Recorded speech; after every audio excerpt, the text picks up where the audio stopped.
बात की युद्ध का डंका बजाओ भैया, बजा युद्ध का डंका। फिर सूरथ ने भी अपने उन पुत्रों सहित परिवार सैनिकों के सहित युद्ध के लिए प्रस्थान किए और श्री शत्रुघ्न जी ससैन्य युद्ध में डट गए। इन्होंने युद्ध में वह पराक्रम दिखाया कि सबको परास्त कर दिए, मूर्छित कर दिए और श्री हनुमान जी को ही बंदी बना लिए। शत्रुघ्न जी को बंदी बना लिए और कहा, उनको साथ समान रथ पर बैठा करके लेकर चले। और सूरथ ने कहा, हनुमान जी आप हनुमान जी हैं, श्री राम जी के, किशोरी जी के बड़े प्रिय भक्त हैं, पुत्रवत भक्त हैं। अब आप अपने श्री रघुनाथ जी को बुलाइए, वे आवे तभी ये सब यहाँ से सुरक्षित जा पाएंगे, नहीं तो कोई नहीं जा पाएंगे। अब श्री हनुमान जी महाराज मन ही मन श्री राम जी को पुकार किए, प्रभु जल्दी से आइए, हनुमान आपको बुला रहा है। हाँ प्रभु।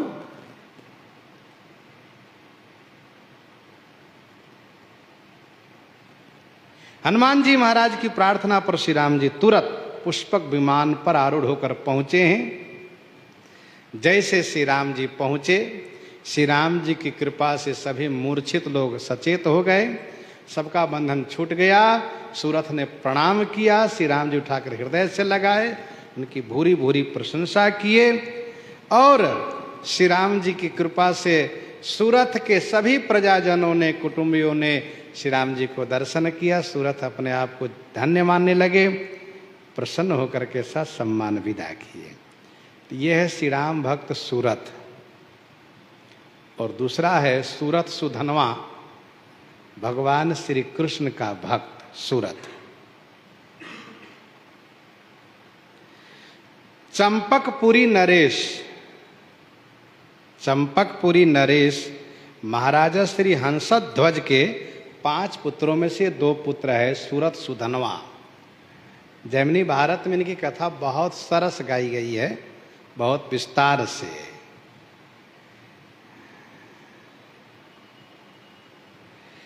राजा हंसध्वज के राज्य में सभी एक पत्नी व्रतधारी थे, वैष्णव धर्म को पालन करने वाले सब भक्त थे।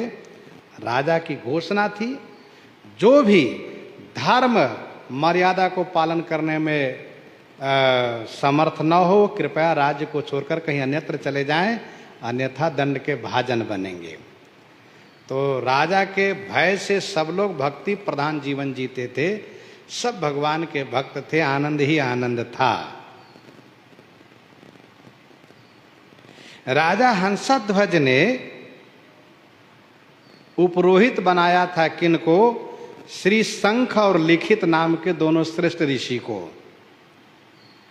ये दोनों बड़े ही उच्च कोटि के कर्मकांडी विद्वान ऋषि थे।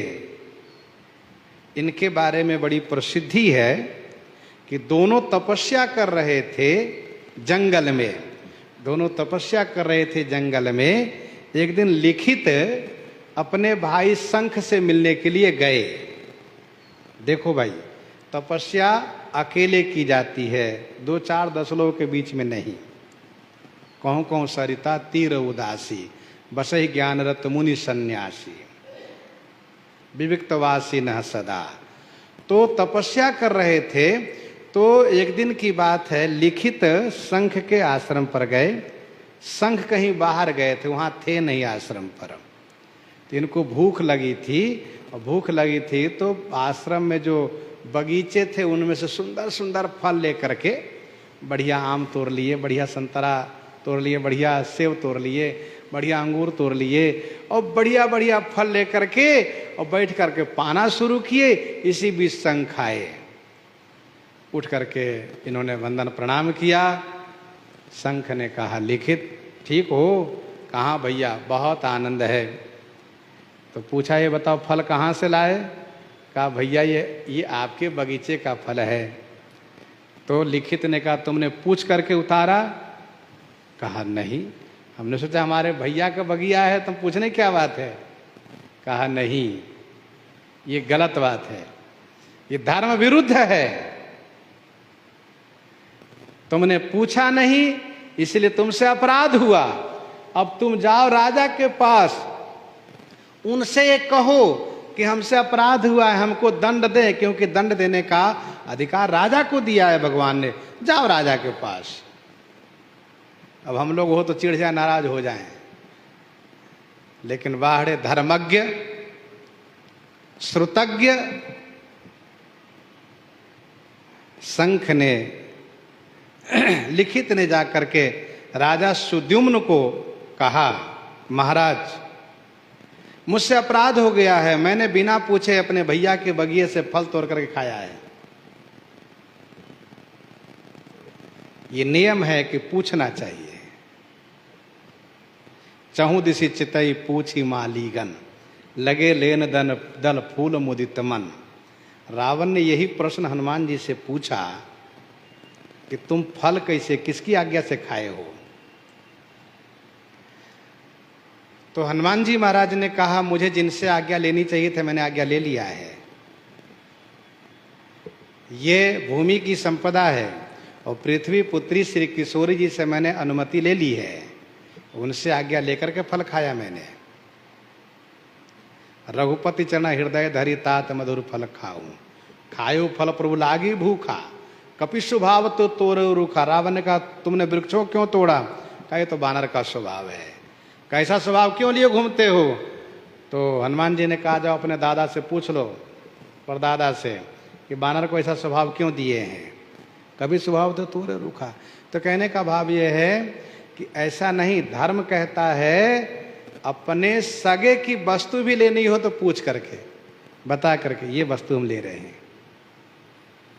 बिना पूछे नहीं लेना चाहिए, बिना अनुमति के नहीं लेना चाहिए, कुछ नहीं सुनना चाहिए, ये धर्म कहता है। तो जब लिखित ने जब राजा सुद्युम्न से कहा तो सुद्युम्न बड़े धर्म संकट में पड़ गए। इतने बड़े धर्मज्ञ ऋषि अब हमसे कह रहे दंड दीजिए।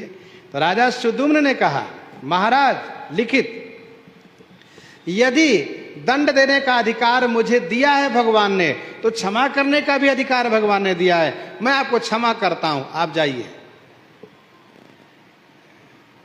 लिखित ने कहा, नहीं नहीं महाराज, मेरे भैया शंख ने कहा है कि राजा से दंड लेकर आना, इसलिए आपको दंड देना चाहिए। मुझे दंड चाहिए, मैंने गलती की है, मुझसे अपराध बना है। तो राजा बड़े असमंजस में पड़ गए। सुद्युम्न राजा धर्मात्मा राजा है, उन्होंने ऋषियों से विचार किया। तो उस समय का नियम था, जिस अंग से अपराध हो उस अंग को दंड दिया जाए। आंख ने अपराध किया तो आंख निकाल लो, हाथ ने अपराध किया तो हाथ काट लो, पाँव ने अपराध किया तो पाँव काट लो। हाथ ने अपराध किया, चूंकि हाथ ने तोड़ा है इसलिए हाथ कटवा दिए। हाथ कट जाने के बाद लिखित आए शंख के पास, का भैया मुझे दंड मिल गया, मैं बहुत खुश हूं। फिर शंख ने कहा, देखो मेरे भाई, हमारा वंश श्रेष्ठ है, हम धर्म के विरुद्ध आचरण नहीं करते, धर्म शास्त्र के अनुकूल चलते हैं, इसीलिए मैंने तुमको भेजा था जाकर के दंड प्राप्त करो राजा से, क्योंकि दंड देने का अधिकार राजा का है, न्यायालय का होता है, और न्यायाधीश पद पर वे राजा हैं, इसलिए मैंने भेजा। अब सुनो, तुमने बहुत अच्छा किया कि जाकर के दंड प्राप्त कर लिया। अब जाओ, अमुक नदी किनारे जाओ और अपने पितरों को तर्पण करके आओ, क्योंकि पितर लोग संतुष्ट है तुम्हारे इस कार्य से। तो इस पर शंख ने, लिखित ने इस पर कोई प्रश्न नहीं किया, कुछ पूछा नहीं, कहा ठीक है भैया। लिखित गए हैं, स्नान किए हैं, और स्नान करके जैसे तर्पण करने का प्रयास करना शुरू किया, वैसे दोनों हाथ निकल आए बाहर। फिर पितरों को तर्पण किए, फिर आकर के शंख को प्रणाम किए। शंख ने उनको गले से लगाया है, कहा लिखित तुम धन्य हो, तुमने मेरी बात मानी और धर्म शास्त्र की मर्यादा को तुमने पालन किया है। इस तरह से श्रेष्ठतम महिमा को देख करके राजा हंसध्वज ने इनको अपना पुरोहित बना लिया है। अच्छा हुआ क्या, ये बहुत बड़े विद्वान थे, कर्मकांड इनका जीवन में बहुत प्रबल था, और राजा हंसध्वज के जो पुत्र सुधनवा थे वो भक्ति पक्ष के समर्थक थे, बहुत बड़े भक्त थे। तो यदा कदा इन दोनों में शास्त्रार्थ का विवाद हो जाता था। सुधनवा कहे भक्ति श्रेष्ठ है, और ये लिखित और संख है कि नहीं नहीं कर्म श्रेष्ठ है, पुण्य कर्म श्रेष्ठ है। इस प्रकार से दोनों में कभी कभी हो जाता था, बातें बिगड़ जाती थी कभी कभी। हंसध्वज बहुत बड़े धर्मात्मा थे, इनके पुत्र परिवार प्रजाजन सब भगवान के भक्त थे। श्री युधिष्ठिर जी महाराज अश्वमेध यज्ञ किए, इनके घोड़े को सुरक्षा में अर्जुन प्रधान रूप से हैं और भी सैनिक लोग हैं।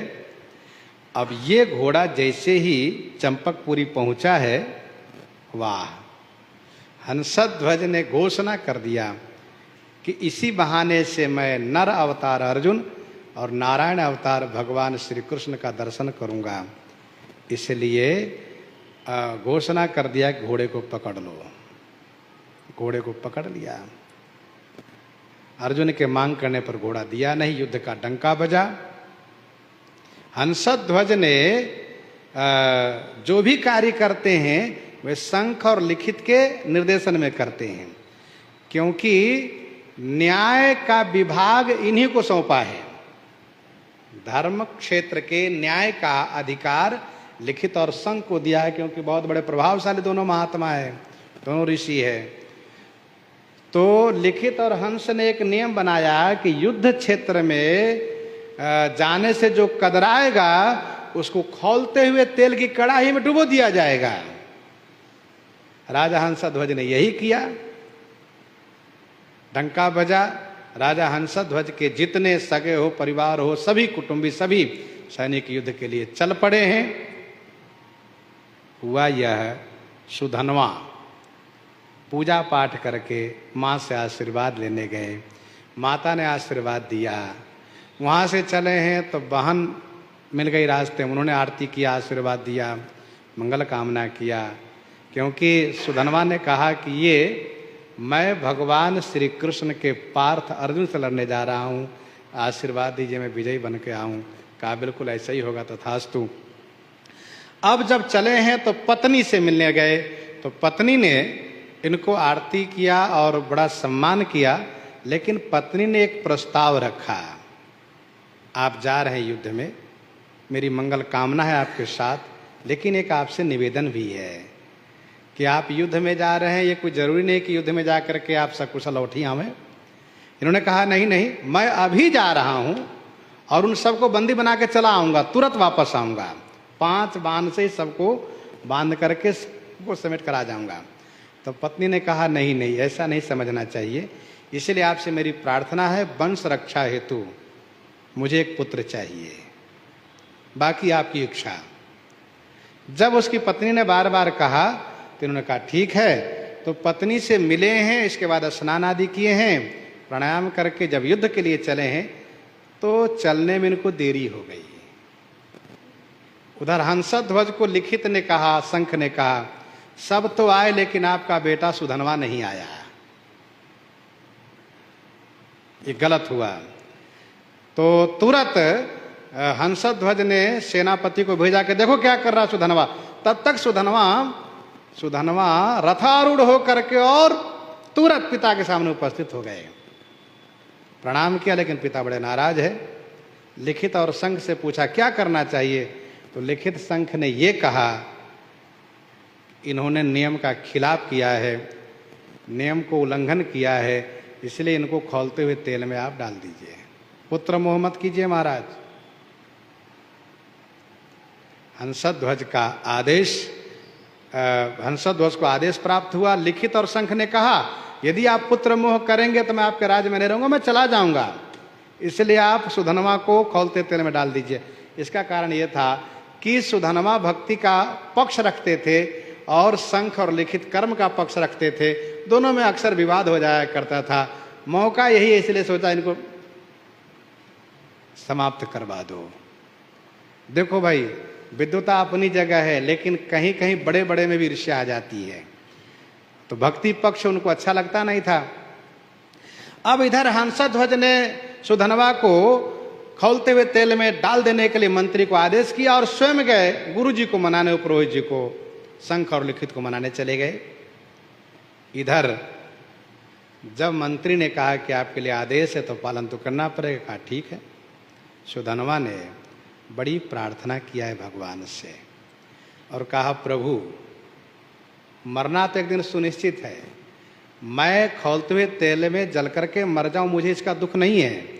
दुख इस बात को है कि मैंने आपका दर्शन नहीं किया और युद्ध में मैं आपके पार्थ अर्जुन से लड़ाई नहीं किया, ये मेरा मनोरथ अधूरा रह गया, मैं मर रहा हूं।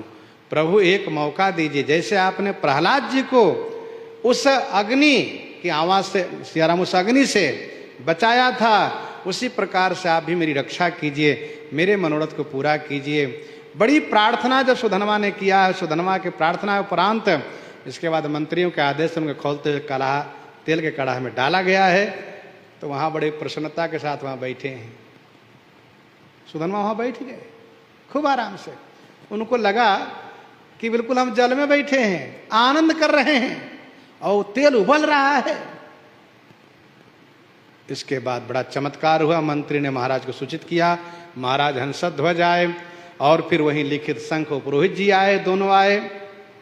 तो लिखित और शंख को लगा कि लगता है तेल सही नहीं खौल रहा है, तेल सही नहीं है, इसीलिए इसको कोई ताप नहीं लग रहा है।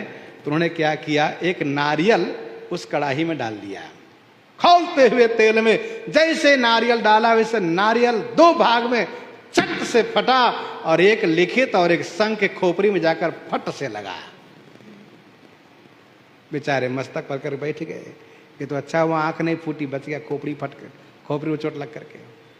इसके बाद भी संतोष नहीं हुआ, कहा सुनो ये बताओ कि कड़ाही में जाने के पूर्व इसने कोई अग्निशमन का कोई मंत्र जाप किया है, कोई तंत्र मंत्र किया है? कहा नहीं महाराज।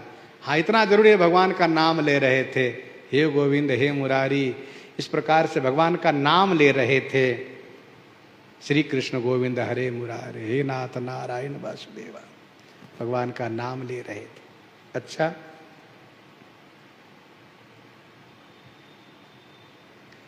इस प्रकार से लिखित शंख को विश्वास नहीं हो रहा है, लिखित शंख को विश्वास नहीं हो रहा है। और तरीके से परीक्षण किया है इन लोगों ने, लेकिन पता चला कि तो उबलता हुआ तेल है, सचमुच उबलता हुआ तेल है। ये क्या है? भक्ति की महिमा है। तो लिखित और शंख को बड़ी गिलानी हुई और दोनों ने सोचा हम भी इसी में कड़ाह में जल के मर जाए, क्योंकि हमने भक्तापराध किया है। लेकिन जैसे उसमें गए वैसे इन दोनों के लिए भी तेल ठंडाई पानी जैसे हो गया। तो फिर इसके बाद, क्योंकि और परीक्षण में तेल का परीक्षण हो चुका है, उबलता हुआ तेल है, यदि जो जाएगा जल जाएगा। फिर सुधनवा को गले से लगाया है, बाहर निकाले हैं और फिर इसके बाद पिताजी से मिलवाए हैं, बड़े प्रसन्न हुए हैं। और प्रसन्नता पूर्वक फिर इसके बाद सुधनवा बड़े खुश हुए कि जय हो, मेरा मनोरथ पूरा हो प्रभु, मैं युद्ध करूंगा। युद्ध में गए हैं। सुधनवा ने ललकारा अर्जुन को, अर्जुन ने इनके ललकार को स्वीकार किया। अर्जुन ने कहा मैं 3 बाणों से तुम्हारे सिर को काट दूंगा। तो इन्होंने भी प्रतिज्ञा कर ली कि तीनों बाण को मैं तोड़ दूंगा। दोनों ने अपने अपने धर्म का बल का सहारा लिया। भगवान श्री कृष्ण आ गए अर्जुन को बचाने में। भगवान श्री कृष्ण अपना पुण्य लगा लगा करके सुधनवा के बाण को निरर्थक करते गए, निरर्थक करते गए। अर्जुन के बाण को सार्थक करने के लिए तो सुधनवा के उपाय को निरर्थक करते गए। इस प्रकार से जब हुआ, क्योंकि सुधनवा की प्रतिज्ञा है कि मैं सिर काट लूंगा, उधर अर्जुन की प्रतिज्ञा मैं भी सिर काट लूंगा। इस प्रकार से सुधनवा के बाण को जब श्री कृष्ण ने रोका है तो बाण तो टूट गया। अर्जुन ने प्रतिज्ञा किया था, ध्यान दीजिएगा, थोड़ा गलत हो गया है, बाण था सुधनवा का, इसीलिए श्री कृष्ण उनके बाण से बचाते थे अर्जुन को।